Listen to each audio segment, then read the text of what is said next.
आपको शायद याद हो, अभी हमने आपको थोड़ी देर पहले बताया था कि there are two types of functions. अभी तक हम जो फंक्शन पढ़ रहे थे that was a non value returning function.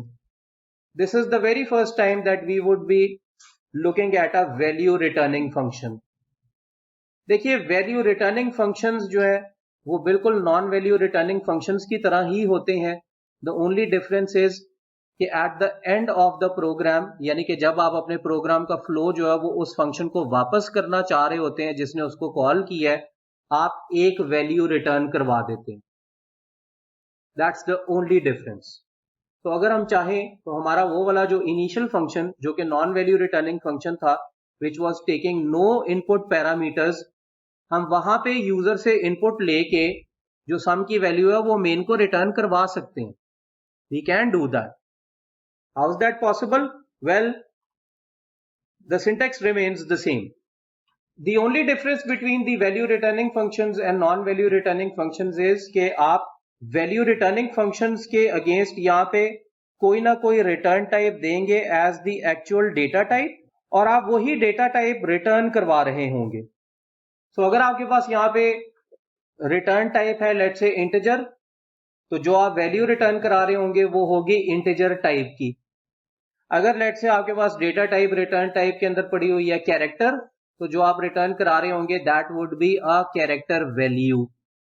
हमारा जो फंक्शन है उस केस के अंदर हम दो इंटीजर्स का सम कर रहे हैं और इंटीजर वैल्यू को रिटर्न करवा रहे हैं। तो हमारे केस के अंदर जो रिटर्न टाइप की डेटा टाइप होगी that would be an integer, और जो वैल्यू मैं रिटर्न कर रहा हूंगा that would be of integer data type. Value return करने का मतलब यह है कि आप या तो डायरेक्ट वैल्यू रिटर्न करवा सकते हैं, similar to return zero. Zero was a value जो कि आप एक मेन फंक्शन के अगेंस्ट रिटर्न करवा रहे हैं, और it could also be a variable of that particular data type, क्योंकि variables are nothing, they are just storing values of that particular data type in front of you. Let's now first of all see जो हमारा ये वाला function है which was to sum two numbers, इसके against आप कैसे जो है वो इंटीजर रिटर्न कराएंगे। ऑफ कोर्स इसका नाम मुझे चेंज करना पड़ेगा। हम यहाँ पे अब सम टू नंबर्स का फंक्शन बना रहे हैं जो कि एक वैल्यू रिटर्निंग फंक्शन है। ये हमने इसकी प्रोटोटाइप लिख ली है। ये फंक्शन जो है वो बिल्ड हुआ है आपके non value returning function sum two numbers के ऊपर। हम इस सम टू नंबर्स वाले फंक्शन को सिंपली कॉपी पेस्ट कर लेते हैं। रिटर्न टाइप अब आपके पास है integer. The only difference now is इस फंक्शन का जो नाम है that is sum two numbers value returning. आप दो वेरिएबल्स यहां पे डिक्लेयर कीजिए, एक सम का वेरिएबल डिक्लेयर कीजिए, यूजर से यहां पे दोनों वेरिएबल्स में इनपुट लीजिए, सम कैलकुलेट कीजिए दोनों इनपुट वेरिएबल्स का, और instead of displaying the sum simply return the value of sum. Exact वही काम होगा जो कि पहले हो रहा था। यूजर से इनपुट भी ली जाएगी, सब कुछ वैसे ही चलेगा, सम भी कैलकुलेट होगा। The only difference now is कि instead of displaying the result of the sum, the value would be returned to that function जिसने इसको कॉल किया।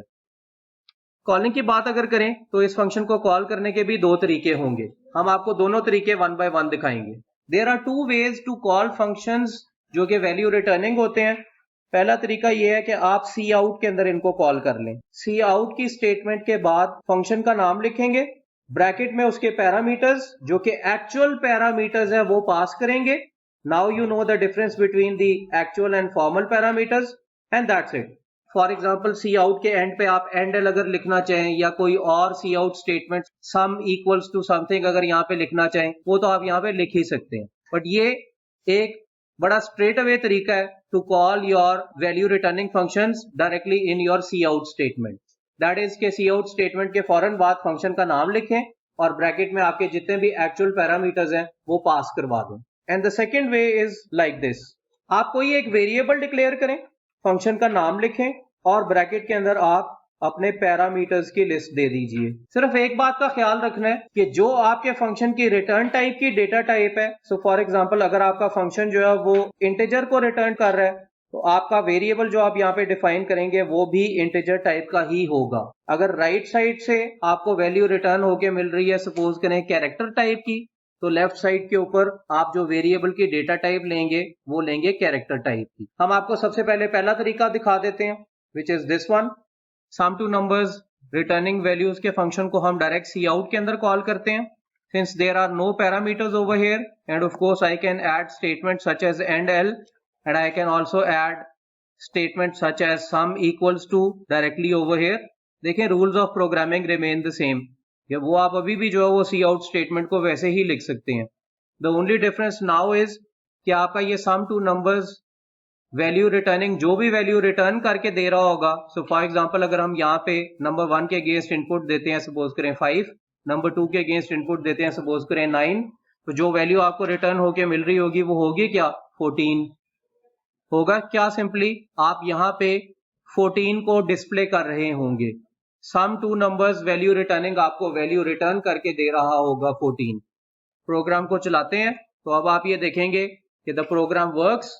You are being asked two numbers और आपको यहाँ पे सम के अगेंस्ट जो वैल्यू मिल रही है दैट इज 14. बट अगेन अभी भी मसला ये है कि आपकी आपका ये जो रिजल्ट है 14, ये आप कहीं पे भी सेव नहीं करवा रहे. अभी भी ये बिल्कुल वैसे ही डिस्प्ले हो रहा है जैसे कि आप पहले डिस्प्ले करवा रहे थे. Here is where our second function calling comes into play. In our second function calling we can declare a variable और उस वेरिएबल के अंदर हम इस फंक्शन को कॉल कर सकते हैं. सिर्फ रिस्ट्रिक्शन ये है कि वेरिएबल की डेटा टाइप एग्जैक्ट वो होनी चाहिए जो कि आपके फंक्शन की रिटर्न की डेटा टाइप है. विच मीन्स के अगर आप यहां पे चाहें तो एक वेरिएबल डिक्लेयर कर सकते हैं. सपोज करें इंटीजर var जिसमें वैल्यू रखते हैं हम इक्वल टू 0. अब आप यहाँ पे लिखते हैं var is equal to sum two numbers returning value and that's it. अगर इस स्टेज के ऊपर मैं अपने प्रोग्राम को रन करता हूं तो ऑफ कोर्स आपको यहाँ पे वेरिएबल के अंदर वैल्यू जो है वो सेव होके तो जरूर मिल रही होगी, बट हमने उस वेरिएबल को कहीं पे डिस्प्ले नहीं करवाया. Let's run our programme. 5 और 9 ही एंटर करते हैं तो आप ये देखेंगे कि 5 और 9 के अगेंस्ट कोई भी सम मुझे डिस्प्ले होके नहीं मिला. रीजन उसकी यह है कि वो रिजल्ट var के अंदर सेव हो गया है, और अगर आप अब इसको यूज करना चाह रहे हैं मेन के अंदर इस रिजल्ट को मे बी डिस्प्ले करवाना चाह रहे हैं, इसके ऊपर कोई ऑपरेशन परफॉर्म करना चाह रहे हैं, तो yes you can do it. C out करते हैं अब हम यहाँ पे let's say some equals to var. अब आप ये देखेंगे कि जब मैं अपने प्रोग्राम को रन करता हूं तो अब आपको यहाँ पे रिजल्ट मिलता है 14.